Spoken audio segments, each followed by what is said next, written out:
여러분, 안녕하세요. 오늘 저는 여러분께 진심 어린 질문을 하나 드리고 싶습니다. 요즘 몸이 예전 같지 않다고 느끼고 계시지는 않으신가요? 잠깐 멈춰 주세요. 다른 영상으로 넘어가지 마세요. 오늘 제가 나눌 이야기가 여러분의 앞으로 20년을 완전히 바꿔놓을 수 있기 때문입니다. 아마 이런 장면을 한 번쯤 보셨을 겁니다. 어제까지만 해도 산에 오르고 시장에 가고 공원을 산책하시던 분이 불과 몇 달 만에 현관문 밖으로 나오기를 두려워하시게 된 모습, 혹은 평생을 또렷하게 사셨던 분이 어느 날 갑자기 수십 년을 알고 지낸 친구의 이름을 떠올리지 못해 한참을 헤매시는 모습. 병원에 가면 의사는 한마디로 정리합니다. 연세가 있으시니 당연한 겁니다. 하지만 여러분, 이건 단순히 나이 탓만이 아닙니다. 의학에서는 75이라는 나이를 몸의 붕괴선이라고 부릅니다. 조금 무섭게 들리시겠지만 곧 설명해 드리겠습니다. 이 시기를 모른 채 그냥 흘려보내면 앞으로의 10년이 몹시 힘겨워집니다. 반대로 제대로 알고 준비하시면 90까지도 건강하고 활기차게 사실 수 있습니다. 오늘 저는 아무것도 숨기지 않고 우리 몸 안에서 무슨 일이 벌어지고 있는지, 그리고 무엇을 어떻게 하면 되는지를 모두 말씀드리겠습니다. 돈 한 푼 들지 않고 지금 당장 집에서 시작할 수 있는 방법들입니다. 오늘 함께 살펴볼 내용은 이렇습니다. 첫째, 75 이후 흔들리는 세 가지 기둥인 근육, 심장과 폐, 그리고 뇌에 대해 알아보겠습니다. 둘째, 우리가 매일 무심코 지나치는 것들, 바로 물과 약과 잠에 대해 점검해 보겠습니다. 셋째, 어떤 약보다도 강력한 처방인 사람과의 관계 이야기를 나누겠습니다. 넷째, 75 이후를 살아가는 마음가짐에 대해 함께 생각해 보겠습니다. 마지막에는 오늘부터 바로 실천할 수 있는 10가지 행동 목록을 정리해 드리겠습니다. 이 영상이 도움이 되셨다면 구독과 좋아요를 눌러주세요. 여러분의 작은 응원이 더 많은 어르신들께 이 정보를 전해드리는 큰 힘이 됩니다. 자, 이제 시작하겠습니다. 왜 75이 몸의 붕괴선일까요? 첫 번째 질문입니다. 왜 우리 몸은 75을 전후로 갑자기 무너지는 것처럼 느껴질까요? 사실은 갑자기가 아닙니다. 우리 몸은 예순 무렵부터 이미 아주 천천히, 아주 조용히 변해왔습니다. 그 변화가 너무 느려서 우리가 알아채지 못했을 뿐입니다. 그러다 75에 이르면 그동안 쌓여있던 변화들이 한꺼번에 겉으로 드러나게 됩니다. 쉽게 비유하면 이렇습니다. 오래된 주전자에 아주 작은 금이 조금씩 가고 있었는데 어느 날 갑자기 물이 새어 나오기 시작하는 것과 같습니다. 갑자기 고장난 게 아니라 오래전부터 금이 가고 있었던 겁니다. 우리 몸도 마찬가지입니다. 통계를 보면 75이라는 선을 넘는 순간 일상생활에 도움이 필요한 분들의 비율이 거의 2배 가까이 뛰어오릅니다. 한 살 한 살 서서히 늘어나는 게 아니라 75이라는 나이에서 곡선이 갑자기 가파르게 꺾입니다.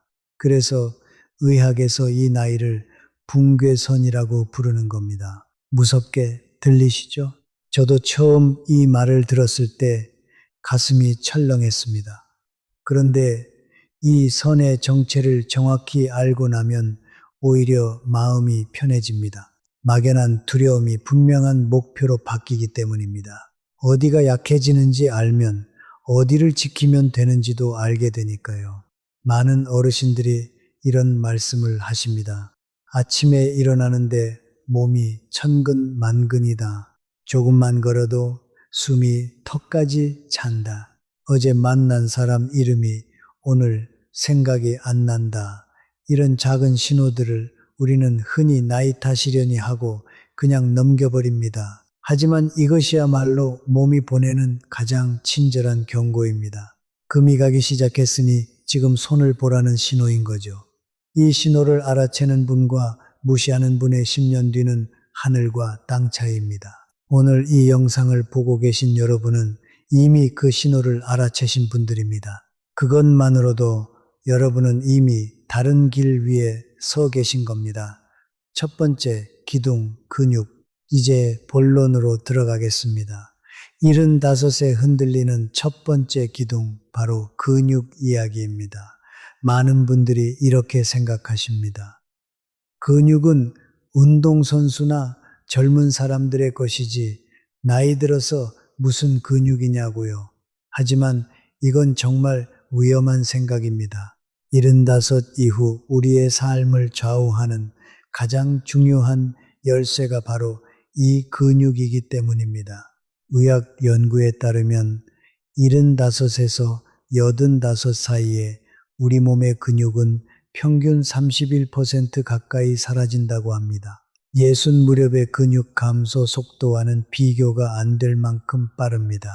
10년 동안 근육의 3분의 1이 사라진다고 생각해 보세요.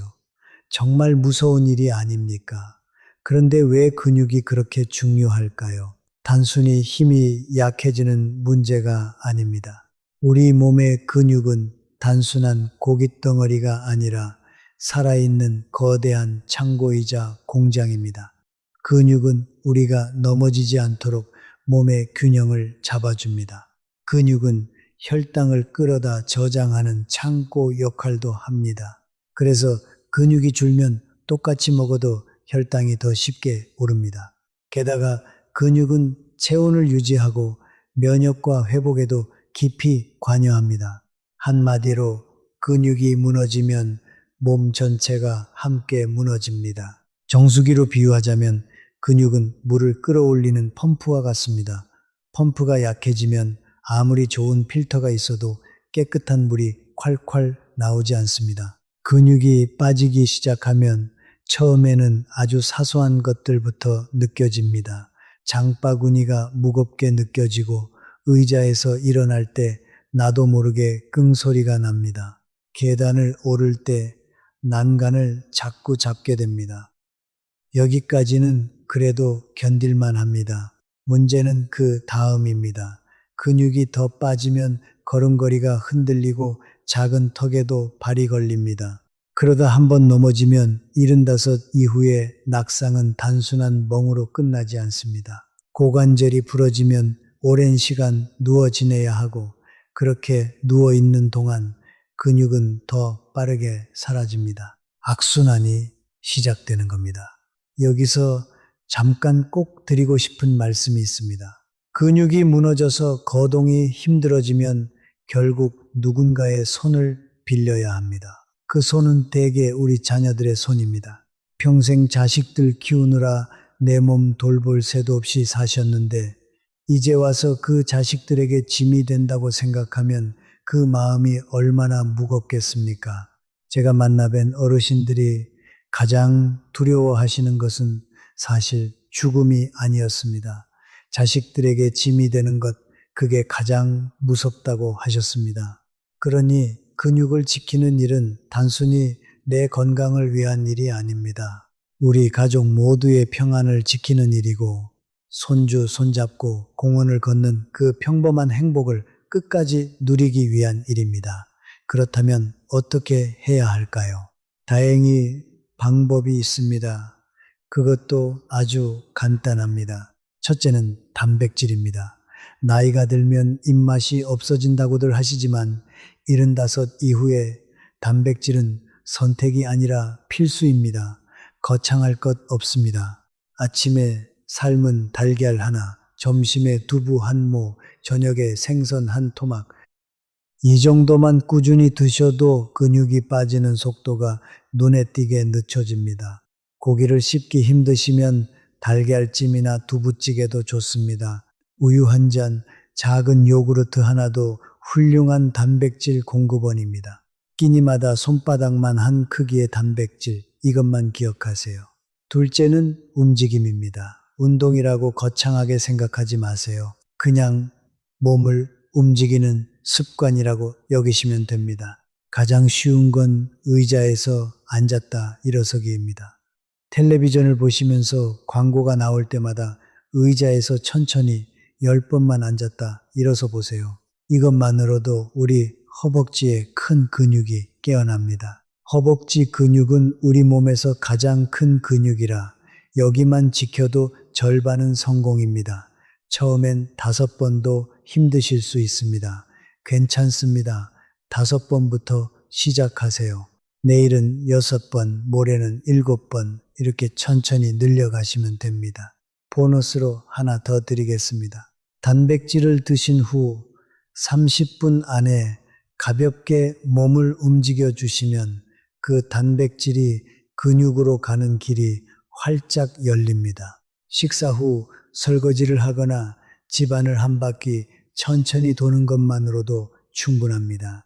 지금 스스로 한번 확인해 보세요. 바닥에 앉았다가 일어나실 때 손으로 무릎이나 바닥을 짚으시나요? 페트병 뚜껑을 딸 때 예전보다 손에 힘이 안 들어가시나요? 손주가 내미는 손을 꽉 잡아주기가 어려우신가요? 손에 쥐는 힘, 즉 악력은 우리 몸 전체 근육 상태를 보여주는 가장 정직한 거울입니다. 손이 약해졌다는 건 온몸의 근육이 함께 약해지고 있다는 뜻입니다. 수원에 사시는 윤재호 어르신 이야기를 들려드리겠습니다. 올해 77이신데 평생 은행에서 일하시다 정년 퇴직하신 분입니다. 70대 초반까지만 해도 정장 차림에 꼿꼿한 자세로 동네에서 멋쟁이로 통하셨습니다. 그런데 75을 넘기면서 어느 날부터 의자에서 일어날 때마다 휘청거리기 시작하셨습니다. 한 번은 손주를 안아 올리려다 다리에 힘이 풀려 둘 다 주저앉을 뻔하셨다고 합니다. 그날 어르신은 큰 충격을 받으셨습니다. 손주 하나 못 안아주는 할아버지가 되었구나 싶어 며칠을 우울하게 보내셨다고 합니다. 그러던 차에 동네 복지관에서 우연히 근력교실 안내문을 보셨습니다. 처음엔 대장부가 무슨 근력교실이냐 싶어 망설이셨지만 손주 얼굴이 자꾸 떠올라 용기를 내어 등록하셨습니다. 거기서 배운 건 정말 단순했습니다. 의자에서 천천히 앉았다 일어서기, 벽을 짚고 발 뒤꿈치 들었다 내리기, 그리고 식사 때마다 단백질 꼭 챙기기. 어르신은 은행원 출신답게 달력에 동그라미를 치며 하루도 빠짐없이 기록하셨다고 합니다. 석 달이 지나자 놀라운 변화가 찾아왔습니다. 의자에서 일어날 때 더 이상 휘청거리지 않게 되셨습니다. 6달이 지나자 그렇게 그리워하시던 손주를 번쩍 안아 올리실 수 있게 되었습니다. 어르신은 이렇게 말씀하셨습니다. 75에 다 무너지는구나 하고 포기했으면 지금쯤 누워 있었을 것이다. 포기하지 않은 게 천만다행이다. 여러분, 윤재호 어르신과 우리가 다를 게 무엇이 있겠습니까? 그분이 하신 일은 의자에서 앉았다 일어서기 그것뿐이었습니다. 다시 한번 정리해 드리겠습니다. 끼니마다 손바닥만한 단백질을 챙겨 드세요. 달걀이든 두부든 생선이든 좋습니다. 의자에서 앉았다 일어서기를 하루 10번씩 시작하세요. 그리고 보너스로 부드러운 공이나 수건을 쥐었다 폈다 하는 악력 운동을 텔레비전 보시면서 해보세요. 2번째 기둥, 심장과 폐. 이제 2번째 기둥입니다. 75에 흔들리는 2번째는 바로 심장과 폐입니다. 살아있다는 건 결국 숨을 쉬고 피가 도는 일입니다. 그 일을 맡은 두 일꾼이 바로 심장과 폐인데 75을 넘기면서 이 둘이 눈에 띄게 지칩니다. 심장은 평생 단 한 번도 쉬지 않고 일해온 펌프입니다. 그런데 나이가 들면 이 펌프가 한 번에 뿜어낼 수 있는 피의 양이 줄어듭니다. 폐도 마찬가지입니다. 숨을 들이쉬고 내쉬는 탄력이 떨어집니다. 그래서 예전 같으면 아무렇지도 않던 계단 몇 칸이 어느 날 갑자기 높은 산처럼 느껴지는 겁니다. 혹시 요즘 이런 경험 있으신가요? 마트에서 장을 보고 돌아오는데 숨이 차서 중간에 쉬어야 했다. 손주를 안고 어울렸는데 가슴이 두근거렸다. 평지를 걷는데도 옆 사람보다 자꾸 뒤처진다. 이런 변화들이 바로 심장과 폐가 보내는 신호입니다. 심폐 기능이 떨어지면 단순히 숨이 차는 데서 끝나지 않습니다. 온몸 구석구석에 산소가 제대로 전달되지 않으니 쉽게 피로해지고 머리도 멍해지고 상처도 더디 났습니다. 우리 몸의 모든 세포가 산소를 먹고 사는데 그 산소 배달이 늦어지는 셈이니까요. 심장과 폐는 우리 집의 보일러와 같습니다. 보일러가 힘이 좋을 때는 집 안 구석구석 따뜻한 물이 잘 돕니다. 그런데 보일러가 노후되면 가장 먼 방부터 차가워집니다. 우리 몸에서 가장 끝에 있는 곳이 바로 손끝, 발끝, 그리고 뇌입니다. 그래서 심폐가 약해지면 손발이 차가워지고 머리가 맑지 않게 되는 겁니다. 보일러를 통째로 새 것으로 바꿀 수는 없지만 잘 관리하면 오래오래 따뜻하게 쓸 수 있습니다. 심장과 폐를 지키는 방법 의외로 정말 간단합니다. 핵심은 딱 하나, 걷기입니다. 거창한 운동 필요 없습니다. 헬스장 등록할 필요도 없습니다. 그저 매일 15분만 걸으시면 됩니다. 연구에 따르면 하루 15분의 가벼운 걷기가 심폐 기능 저하 속도를 절반 가까이 늦춘다고 합니다. 15분이 길게 느껴지신다면 처음엔 5분부터 시작하셔도 됩니다. 집 앞 골목을 한 바퀴, 아파트 단지를 천천히 한 바퀴, 그것만으로 충분합니다. 비가 오는 날에는 집 안에서 제자리 걸음을 하셔도 됩니다. 텔레비전을 보면서 그 자리에서 발을 들었다 놨다 하시면 됩니다. 꼭 강조하고 싶은 게 있습니다. 일주일에 한 번 1시간씩 몰아서 걷는 것보다 매일 15분씩 나눠서 걷는 것이 훨씬 효과적입니다. 우리 몸은 몰아치는 것을 싫어하고 꾸준한 것을 좋아합니다. 걷는 속도는 어느 정도가 적당할까요? 숨이 약간 차오르되 옆 사람과 대화는 이어갈 수 있는 정도가 딱 맞습니다. 너무 욕심낼 필요 없습니다. 여기에 더해 매일 깊은 호흡을 10번씩 연습해 보세요. 코로 천천히 넷을 세며 들이마시고 다시 천천히 6을 세며 입으로 내쉬는 겁니다. 이렇게 10번만 반복해도 가슴이 한결 트이고 마음이 차분해집니다. 이런 느린 호흡이 심장의 부담을 덜어주고 혈압을 안정시키는 데 도움이 된다고 합니다. 아침에 눈을 떴을 때 그리고 잠들기 전에 한 번씩 이 작은 호흡 하나가 우리 심장을 오래도록 지켜줍니다. 군산에서 평생 시장에서 채소를 파신 오금자 어르신 올해 75이신데 한동안 숨이 차서 좌판까지 걷는 것도 버거우셨다고 합니다. 그런데 매일 아침 가게 문을 열기 전 시장 골목을 천천히 2바퀴 도는 습관을 들이셨습니다. 처음엔 한 바퀴도 힘드셨지만 석 달이 지나자 좌판까지 거뜬히 걸으시게 됐습니다. 거창한 운동이 아니었습니다. 그저 매일 조금씩 꾸준히 그것이 우리 심장과 폐를 살립니다. 세 번째 기둥, 뇌. 이제 세 번째 기둥입니다. 어쩌면 여러분이 가장 두려워하시는 부분일지도 모르겠습니다. 바로 뇌입니다. 75을 넘기면 기억을 담당하는 뇌 부분이 눈에 띄게 약해집니다.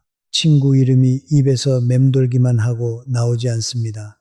방금 무엇을 하려고 일어섰는지 까먹습니다. 가스불을 껐는지 안 껐는지 자꾸 확인하게 됩니다. 이런 일이 잦아지면 누구나 같은 생각을 합니다. 혹시 내가 치매에 걸린 건 아닐까? 그 생각이 한번 들기 시작하면 밤에 잠도 안 오고 사람 만나기도 무서워집니다. 말하다가 이름을 못 떠올리면 창피할까봐 점점 집 안으로만 숨게 됩니다. 여기서 정말 중요한 사실을 하나 말씀드리겠습니다. 깜빡깜빡하는 것과 치매는 전혀 다릅니다. 나이가 들어 단어가 잘 떠오르지 않는 것은 자연스러운 노화 현상입니다. 이것을 곧바로 치매와 연결 짓는 것은 잘못입니다. 열쇠를 어디 뒀는지 잊는 것은 노화입니다. 그러나 열쇠가 무엇에 쓰는 물건인지 모르는 것은 다른 문제입니다. 약속을 깜빡하는 것은 노화입니다. 그러나 약속을 했다는 사실 자체가 통째로 사라지는 것은 다른 문제입니다. 진짜 위험한 신호는 방금 한 일을 통째로 잊거나 늘 다니던 길을 헷갈리거나 익숙하던 일의 순서가 무너질 때입니다. 그럴 때 병원을 찾으시면 됩니다. 단순히 이름 하나 깜빡한 것으로 스스로를 환자로 몰아세우지 마세요. 그 두려움 자체가 오히려 뇌를 더 빨리 위축시킵니다. 왜 75세 뇌가 약해질까요? 가장 큰 이유는 뇌를 쓰지 않기 때문입니다. 은퇴를 하셨으니 생각할 일이 줄어듭니다. 친구들이 하나둘 떠나면서 대화할 사람이 줄어듭니다. 외출이 줄어드니 새로운 자극을 받을 일도 줄어듭니다. 결국 뇌가 일을 안 하게 되는 겁니다. 일을 안 하는 뇌는 빠르게 녹슬어 갑니다. 마치 오랫동안 시동을 걸지 않은 자동차가 어느 날 갑자기 시동이 안 걸리는 것처럼 말입니다. 그렇다면 어떻게 뇌를 지킬 수 있을까요? 방법이 있습니다. 그리고 이 방법은 돈도 안 들고 오히려 즐겁기까지 합니다. 첫째는 대화입니다. 누군가와 이야기를 나누는 것만으로도 우리 뇌는 활발하게 움직입니다. 상대의 말을 듣고 이해하고 대답을 떠올리고 그 대답을 말로 옮기는 이 모든 과정이 뇌에게는 최고의 운동입니다. 하루에 단 10분이라도 누군가와 진짜 대화를 나누세요. 전화 한 통이면 충분합니다. 둘째는 새로운 것을 배우는 일입니다. 스마트폰으로 사진 보내는 법, 새로운 노래 한 곡, 손주에게 게임 하나 배우기, 무엇이든 좋습니다. 새로운 것을 익히는 그 순간 뇌에는 새로운 길이 뚫립니다. 셋째는 손을 부지런히 쓰는 것입니다. 요리, 텃밭 가꾸기, 글씨 쓰기처럼 손끝을 움직이는 일이 뇌를 깨웁니다. 뇌를 건강하게 지키는 데는 세 가지가 함께 필요합니다. 새로운 자극, 사람과의 교류, 그리고 적당한 몸의 움직임입니다. 흥미로운 사실은 이 세 가지가 따로 노는 게 아니라는 겁니다. 친구를 만나러 밖에 나가면 걷게 되니 몸이 움직이고 대화를 하니 자극이 되고 사람과 교류까지 한꺼번에 일어납니다. 그래서 75 이후에는 그저 밖에 나가 사람을 만나는 것만으로도 뇌 건강의 세 가지를 동시에 챙기는 셈입니다. 천안에서 평생 한복을 지으신 한정숙 어르신은 76이신데 손주에게 배운 스마트폰으로 매일 짧은 글을 한 줄씩 적으십니다. 처음엔 자판 누르는 것도 더디셨지만 이제는 옛 친구들과 안부도 주고받으십니다. 그 작은 습관 덕에 깜빡하는 일이 부쩍 줄었다고 하십니다. 깜빡거림을 두려움으로 볼 게 아니라 뇌가 운동하자고 보내는 초대장으로 생각해 보세요. 단어가 안 떠오르면 끙끙대지 마시고 뇌가 운동할 시간이구나 하고 가볍게 넘기세요. 균형 감각과 낙상 예방, 새 기둥 이야기를 마치기 전에 꼭 짚고 넘어가야 할 것이 있습니다. 바로 균형 감각입니다. 근육이 아무리 튼튼해도 균형 감각이 무너지면 넘어집니다. 그리고 75의 낙상은 삶을 송두리째 바꿔놓을 만큼 위험합니다. 많은 분들이 길에서 크게 다칠 것을 걱정하시지만 사실 집안에서 넘어지는 경우가 더 많습니다. 화장실 문턱, 거실 전기선, 미끄러운 욕실 바닥, 이런 곳들이 숨은 함정입니다. 균형 감각을 기르는 방법은 아주 간단합니다. 부엌 싱크대나 식탁에 한 손을 가볍게 짚고 한쪽 발을 살짝 들어 10초만 버텨보세요. 그 다음 반대쪽 발도 10초. 처음엔 비틀거리셔도 괜찮습니다. 매일 하다 보면 점점 오래 버틸 수 있게 됩니다. 양치질 하시는 동안 한 발로 서 보는 것도 좋은 방법입니다. 그리고 집 안의 함정도 오늘 한번 점검해 보세요. 걸려 넘어질 만한 전기선은 벽에 붙이고 욕실 바닥엔 미끄럼 방지 매트를 깔고 밤에 화장실 가는 길엔 작은 등을 하나 켜두세요. 몇천 원이면 우리 가족 모두가 마음을 놓을 수 있습니다. 제주에 사시는 백정자 어르신은 76이신데 평생 밭일을 하신 분이라 누구보다 건강을 자신하셨습니다. 그런데 어느 날 새벽 화장실에 가시다 어두운 거실에서 발을 헛디뎌 넘어지셨습니다. 손목에 금이 가서 한 달을 깁스를 하고 지내셨습니다. 그 한 달 동안 어르신은 무서운 경험을 하셨습니다. 손목 하나 못 쓰는데도 밥 차리는 것부터 머리 감는 것까지 모든 게 자식들 손을 빌려야 했던 겁니다. 평생 자식들 뒷바라지만 하시던 분이 갑자기 자식에게 짐이 된 것 같아 밤마다 눈물을 훔치셨다고 합니다. 깁스를 풀고 나서 어르신은 결심하셨습니다. 다시는 이렇게 넘어지지 않겠다. 그래서 시작하신 게 바로 한 발 서기 연습과 집 안정리였습니다. 1년이 지난 지금 어르신은 다시 밭일을 하시며 이렇게 말씀하십니다. 넘어지고 나서야 알았다. 건강은 안 아플 때 지키는 거더라. 우리는 넘어지고 나서 깨닫지 말고 오늘 미리 준비합시다. 몸의 온기와 혈액순환 한 가지만 더 짚겠습니다. 바로 몸의 온기와 혈액순환입니다. 나이가 들면 손끝과 발끝이 유난히 차가워집니다. 한여름에도 발이 시리다고 하시는 분들이 많습니다. 이것은 단순히 추위를 잘 타는 게 아니라 우리 몸 구석구석으로 피를 밀어보내는 힘이 약해졌다는 신호입니다. 손발이 차고 시린 것을 오래 방치하면 면역력까지 함께 떨어집니다. 우리 몸은 따뜻해야 제 기능을 합니다. 체온이 조금만 떨어져도 면역을 지키는 일꾼들이 게을러지고 그러면 작은 감기 하나도 크게 앓게 됩니다. 평소에는 이렇게 챙기시면 됩니다. 첫째, 발을 늘 따뜻하게 하세요. 양말을 신고 주무시고 잠들기 전 따뜻한 물에 발을 10분만 담그셔도 혈액순환이 한결 좋아집니다. 둘째, 자주 움직이세요. 한자리에 오래 앉아 계시면 다리 아래쪽에 피가 고입니다. 30분에 한 번은 일어나 발목을 위아래로 까딱까딱 움직여 주세요. 셋째, 따뜻한 국물 음식을 가까이 하세요. 된장국이나 미역국 한 그릇이 몸을 안에서부터 데웁니다. 대구에 사시는 문분순 어르신은 올해 74이신데 한동안 잔병 치레가 끊이질 않으셨습니다.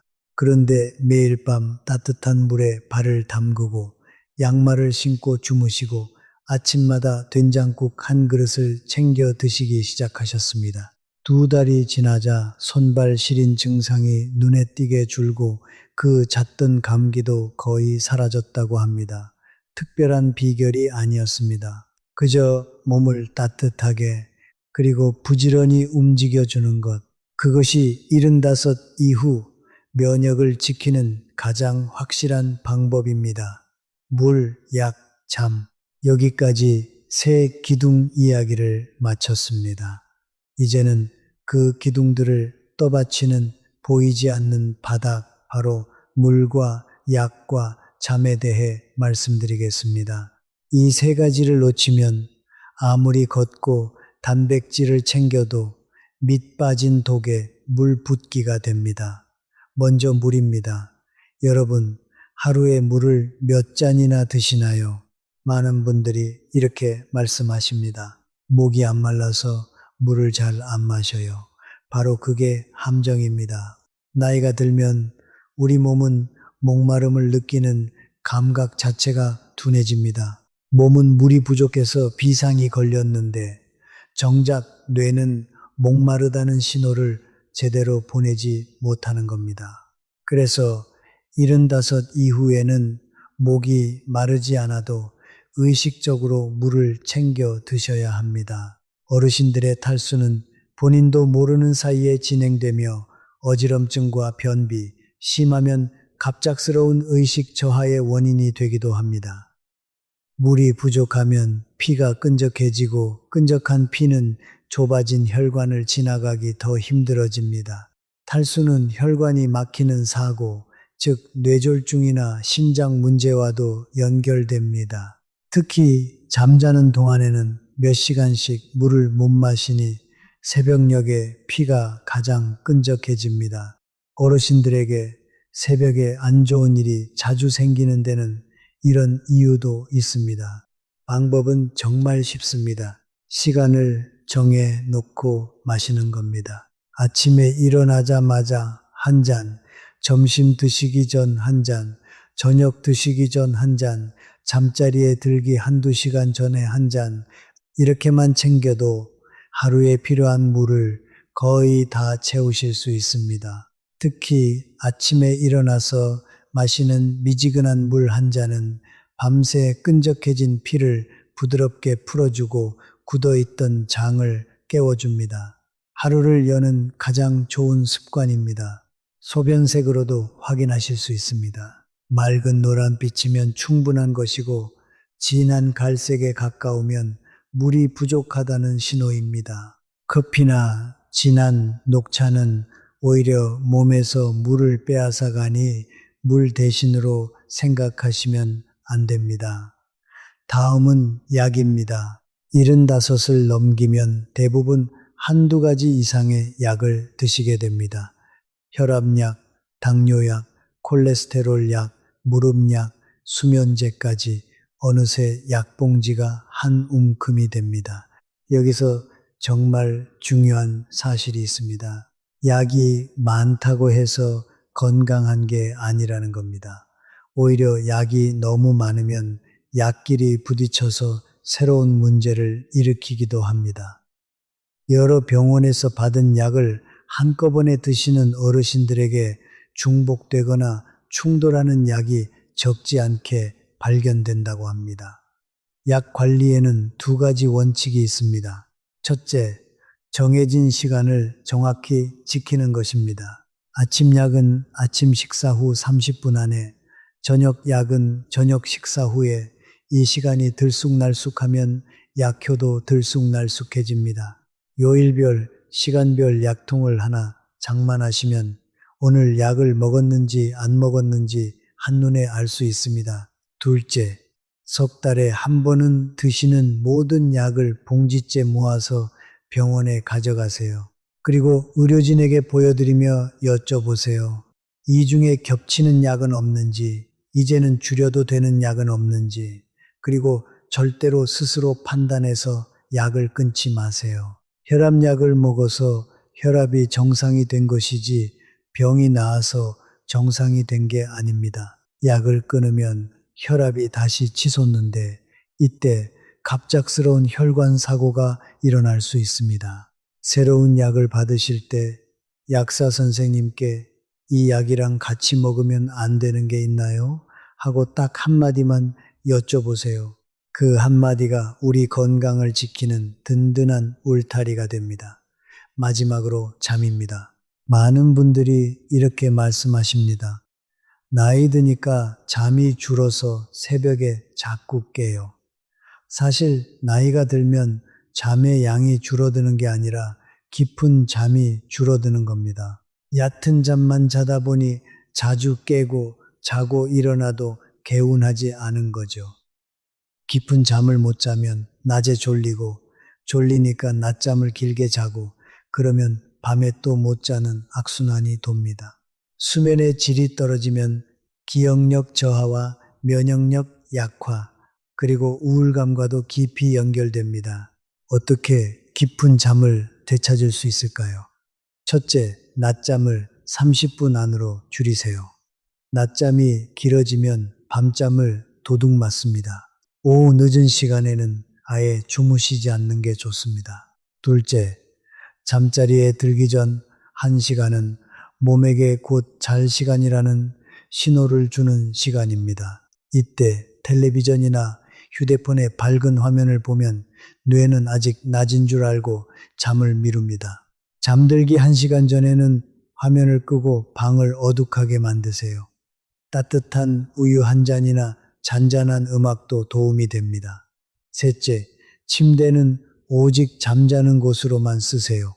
침대에 누워서 텔레비전을 보거나 한참을 뒤척이면 우리 몸은 침대를 깨어있는 곳으로 기억합니다. 졸릴 때 누우시고 잠이 안 오면 잠깐 일어나 다른 데서 쉬다가 다시 누우세요.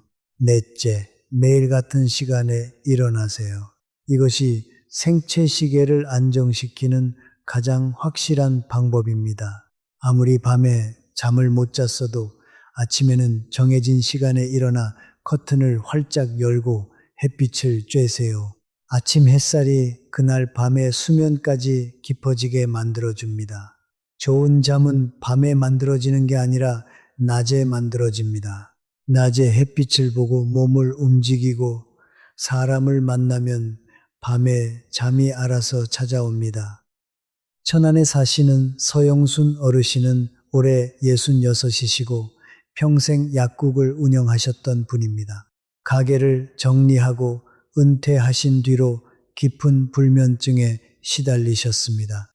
밤마다 2~3시간씩 천장만 바라보다 새벽이 되어서야 겨우 잠이 드셨다고 합니다. 약사 출신이시라 수면제에 의존하는 게 얼마나 위험한지 잘 아셨기에 더 힘드셨다고 합니다.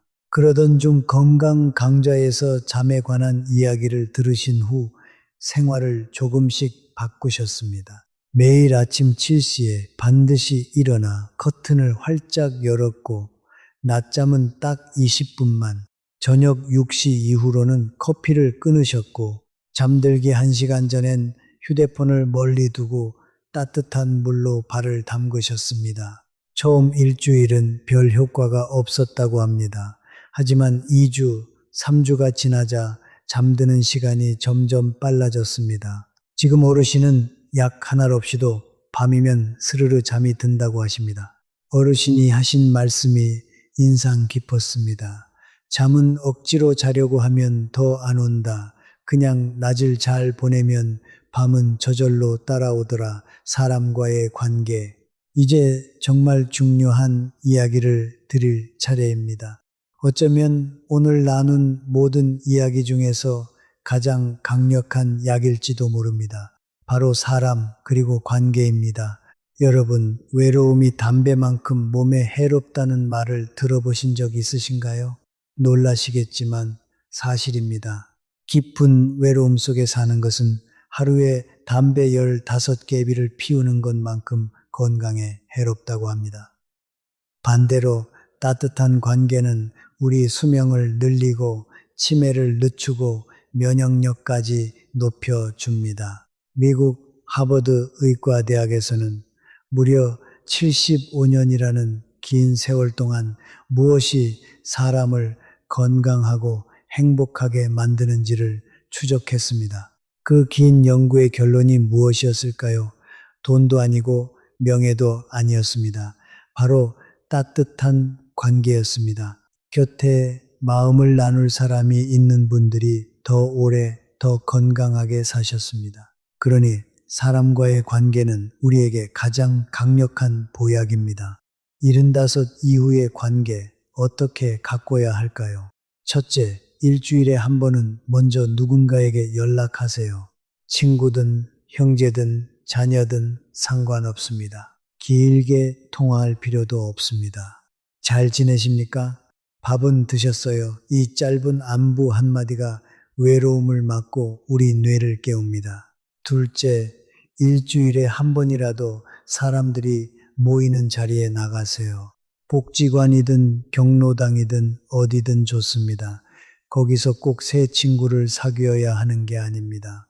그냥 사람들 사이에 섞여 있는 것만으로도 우리 마음은 환해집니다. 셋째, 함께 밥을 드세요. 혼자 먹는 밥은 입맛도 없고 영양도 부실해집니다.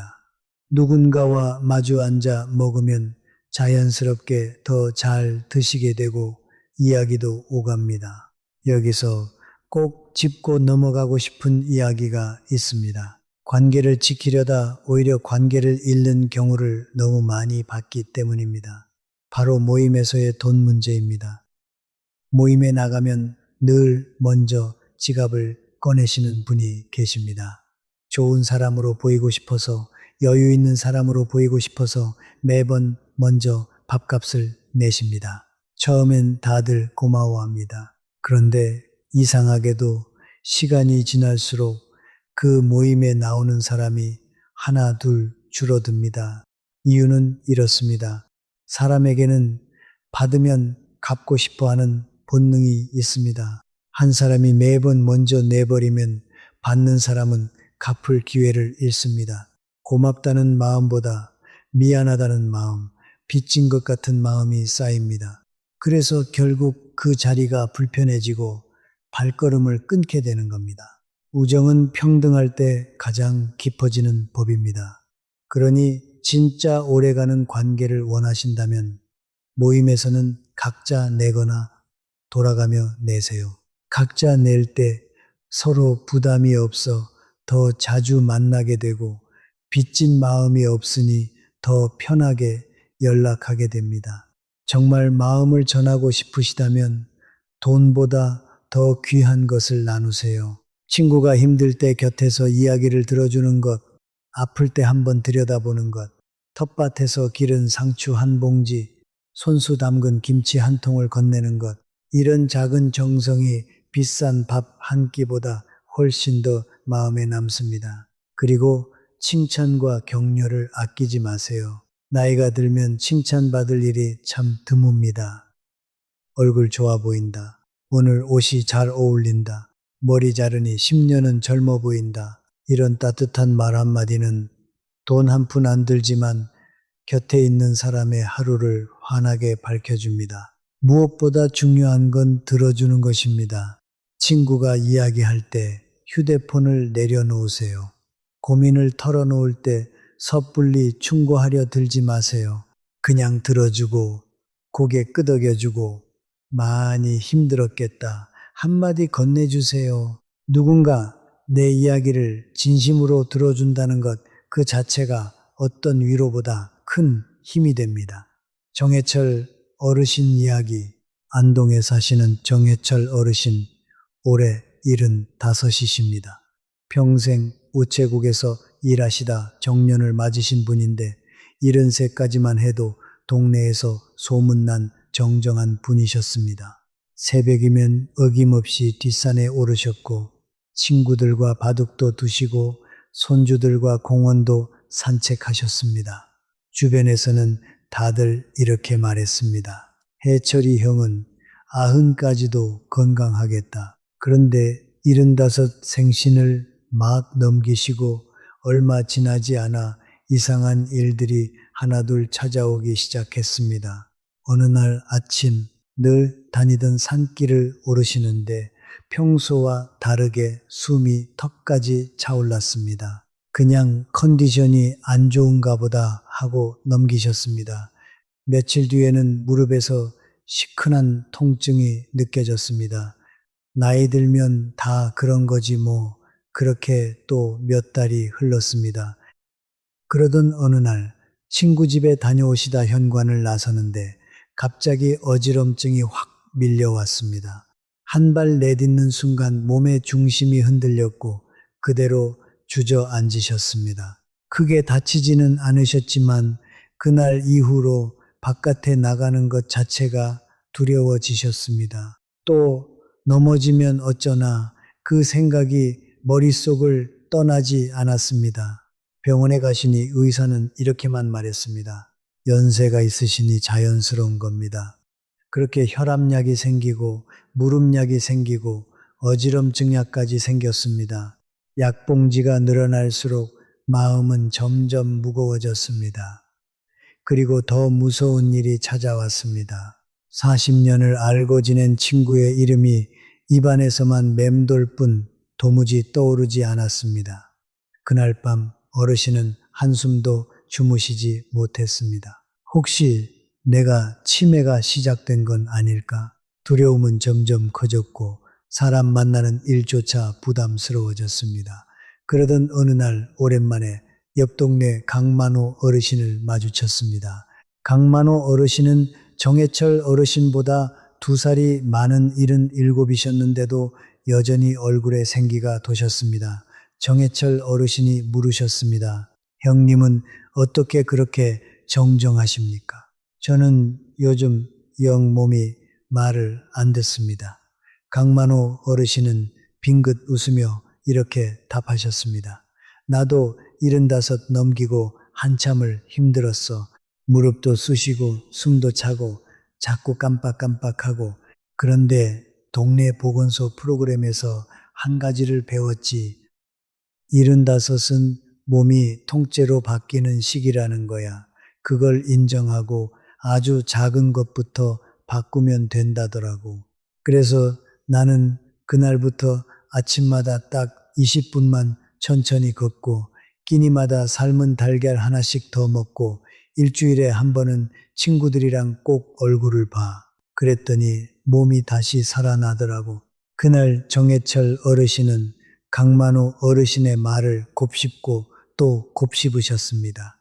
75은 끝이 아니라 바뀌는 시기였구나. 그리고 바로 다음 날부터 아주 작은 변화를 시작하셨습니다. 아침마다 집 앞 공원을 천천히 한 바퀴 도셨습니다. 끼니마다 달걀을 하나씩 더 드셨습니다.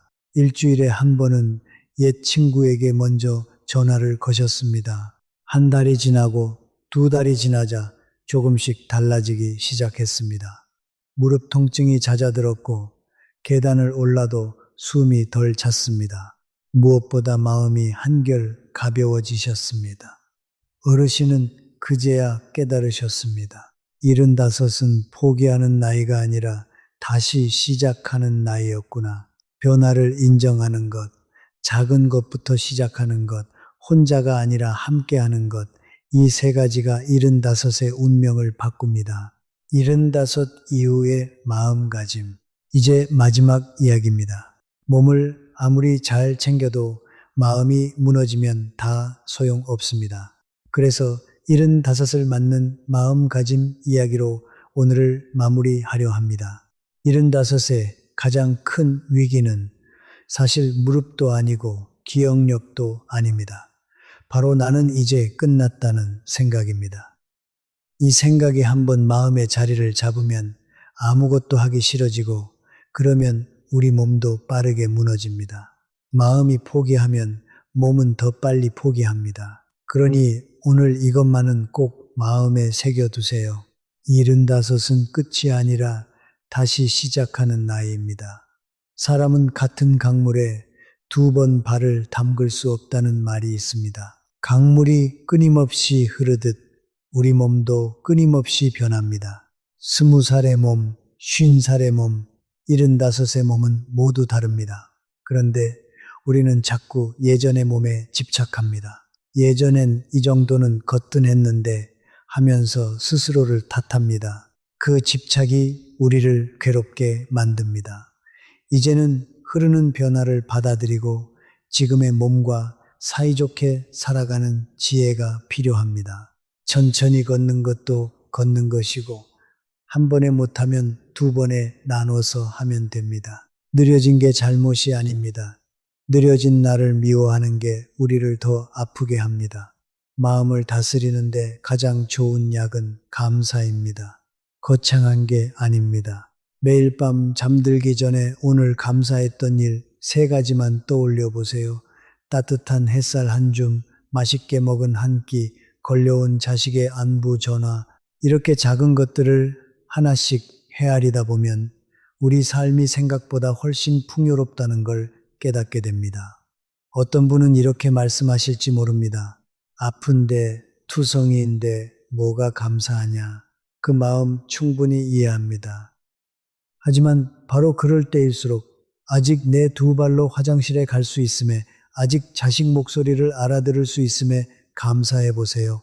감사는 없는 것을 만들어내는 게 아니라 이미 있는 것을 발견하는 일입니다. 나이가 든다는 것은 잃기만 하는 것이 아닙니다. 우리는 젊음을 잃지만 대신 지혜를 얻습니다. 빠른 걸음을 잃지만 대신 천천히 보는 여유를 얻습니다. 무엇보다 더 이상 남의 눈치를 보지 않아도 되는 자유를 얻습니다. 공자는 이런 말씀을 남기셨습니다. 이른이 되니 마음이 가는 대로 해도 법도에 어긋나지 않더라. 평생 절제하고 참아온 사람만이 다다를 수 있는 경지입니다. 75세 우리가 바로 그 자리에 서 있습니다. 더 이상 남의 눈치를 보지 않아도 됩니다. 마음이 시키는 대로, 그러나 곱고 단정하게 살아가면 됩니다. 그리고 한 심리학자는 이렇게 말했습니다. 사람을 살게 하는 것은 행복이 아니라 의미라고요. 아침에 일어나 화분에 물을 주는 일, 텃밭에 상추를 돌보는 일, 손주에게 옛 이야기를 들려주는 일, 이웃에게 먼저 인사를 건네는 일, 이런 작은 일들이 오늘 하루를 살아갈 이유가 되어줍니다. 살아갈 이유가 있는 사람은 쉽게 무너지지 않습니다. 여러분, 우리는 두려움 대신 작은 한 걸음을 선택합시다. 그 선택이 75 이후에 하루하루를 완전히 다른 빛깔로 물들일 것입니다. 우리 어르신들 마음 한구석에는 늘 자식 걱정이 자리하고 있습니다. 내가 아프면 자식들이 고생할 텐데, 그 마음이 바로 우리가 건강을 지켜야 할 가장 큰 이유이기도 합니다. 우리가 매일 15분을 걷고 끼니마다 단백질을 챙기고 약을 제때 먹는 것은 단지 우리 자신만을 위한 일이 아닙니다. 자식들에게 짐이 되지 않고 손주들 앞에서 정정한 모습을 오래오래 보여주려는 그 깊은 사랑의 표현입니다. 건강하게 오래 곁에 머무는 것, 그것이야말로 자식에게 줄 수 있는 가장 큰 선물입니다. 오늘부터 바로 시작할 수 있는 10가지, 지금까지 들으신 내용을 오늘 당장 실천하실 수 있는 10가지로 정리해 드리겠습니다. 하나, 매일 15분씩 천천히 걸으세요. 처음엔 5분도 됩니다. 매일 꾸준히 하는 것이 중요합니다. 둘, 끼니마다 손바닥만 한 단백질을 챙겨 드세요. 삶은 달걀 하나, 두부 한 모, 생선 한 토막이면 충분합니다. 셋, 시간을 정해 하루에 5잔 이상 물을 나눠 드세요. 목마르지 않아도 드세요. 특히 아침에 일어나자마자 미지근한 물 한 잔이 가장 중요합니다. 넷, 의자에서 앉았다 일어서기를 하루 10번씩 하세요. 텔레비전 광고 시간을 활용하세요. 다섯, 드시는 모든 약을 석 달에 한 번 봉지째 모아 병원에서 점검받으세요. 절대 스스로 판단해서 끊지 마세요. 여섯, 낮잠은 30분을 넘기지 마세요. 오후 늦게는 주무시지 않는 게 좋습니다. 일곱, 잠들기 1시간 전에는 텔레비전과 휴대폰 화면을 끄세요. 따뜻한 물로 발을 담그시면 더 좋습니다. 여덟, 일주일에 한 번은 먼저 누군가에게 연락하세요. 전화 한 통, 짧은 문자 한 줄도 좋습니다. 아홉, 모임에서는 각자 내거나 돌아가며 내세요. 진심은 돈이 아니라 시간과 마음으로 전하세요. 열, 매일 밤 잠들기 전에 감사한 일 3가지를 떠올리세요. 아주 작은 것도 좋습니다. 이 10가지를 한꺼번에 다 하시려고 애쓰지 마세요. 딱 한 가지만 골라 시작하세요. 한 가지를 꾸준히 하다 보면 신기하게도 다른 것들이 저절로 따라옵니다. 중요한 건 완벽하게 하는 것이 아니라 그저 시작하는 것입니다. 시작이 늦었다고 포기하지 마세요. 시작조차 하지 않는 것보다 늦게라도 시작하는 것이 100배는 낫습니다. 청주에 사시는 임순덕 어르신은 이른해 처음 걷기를 시작하셨습니다. 처음엔 5분도 숨이 차서 힘드셨다고 합니다. 그런데 매일 아주 조금씩만 늘려가셨습니다. 1년이 지나자 30분을 걷게 되셨고, 2년이 지나자 동네 산책로를 매일 한 바퀴 도시는 분이 되셨습니다. 지금 여든이 넘으신 그 어르신은 오히려 주변 사람들보다 더 정정하고 활기차게 지내십니다. 마치며 여러분, 오늘 이 이야기가 마음에 와닿으셨다면 앞으로 실천하고 싶은 것이 몇 번인지 댓글로 남겨주세요. 여러분의 작은 다짐 하나가 저에게는 더없이 큰 힘이 됩니다.